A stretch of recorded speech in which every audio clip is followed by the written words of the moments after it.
Tudo bem? O que é um encaixador, um riscador, um cortador, um infestador ou etiquetador? São funções da sala de corte, né?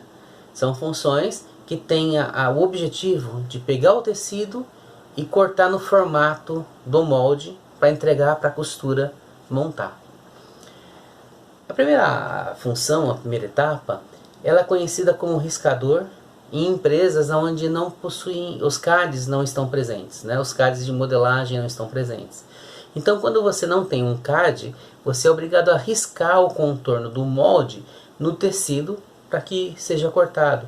Essa função de riscar o contorno do molde é chamado de riscador. Encaixador é aquela função que as empresas que possuem o CAD executam para posicionar os moldes na superfície do tecido. Então, o encaixador é aquele que trabalha numa tela de computador com um sistema chamado CAD, aonde eles vão dispor os moldes buscando o menor consumo possível, assim como o riscador, né? Só que o riscador vai trabalhar com o molde físico e o encaixador vai trabalhar com o molde virtual na tela de um computador.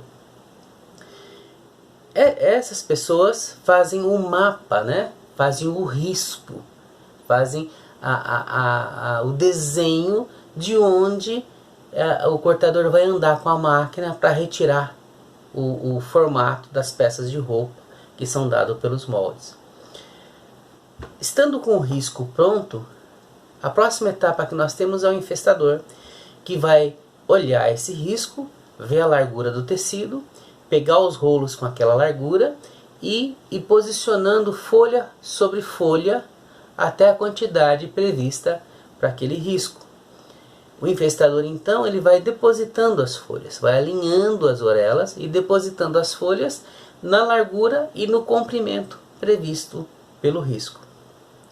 A outra etapa é a etapa do cortador, que ele vai posicionar o risco, né, que foi feito pelo riscador ou pelo encaixador via CAD, vai posicionar sobre o infesto e vai, com a máquina de corte, ele vai percorrendo o perímetro riscado pelo riscador ou pelo CAD, né?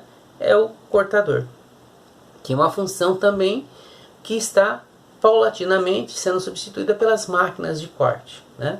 Que tem a tarefa de fazer o corte de maneira automática, sem depender da mão de um ser humano. Essas são as funções que nós temos ali até transformar o tecido no formato do molde, né? A partir daí, a última função que nós temos é do etiquetador ou do separador, que é aquela pessoa que vai identificar folha a folha, né? Qual é o tamanho e qual é a sequência no infesto, né? Se é a primeira, se é a segunda, se é a terceira, se é a quarta folha do infesto. E por que ele faz isso? Ele faz isso porque o tecido, ao longo do rolo, ele vai mudando de tonalidade, de nuance, né? Então, se você pegar um pedaço no início do rolo de tecido e pegar um pedaço no fim do rolo do tecido, pode ser que haja diferença de nuance, né? Que separadamente não é perceptível, mas se você encostar um no outro, você vai perceber a diferença. Então, para que a última folha do infesto não se misture com a primeira folha do infesto, o etiquetador vai identificando essas folhas para que na costura todas as partes da primeira folha sejam juntas, né? Sejam costuradas numa mesma peça. E as partes que estão identificadas como a última folha sejam costuradas juntas numa mesma peça, para não haver diferença de nuance entre as partes. Além de identificar aquelas partes cortadas, o separador também faz, ou o etiquetador, né, separador e etiquetador, o que eles fazem é segregar, né, separar os pacotes de frente, de traseiro, de bolso, encaminhando para a costura ou encaminhando para bordado, para serigrafia, de acordo com o fluxo de produção. Então, além de identificar as partes cortadas com tamanho e ordem do infesto, também ele vai encaminhar as partes cortadas por destino produtivo pré-definido para cada uma. Tá bom? Até mais!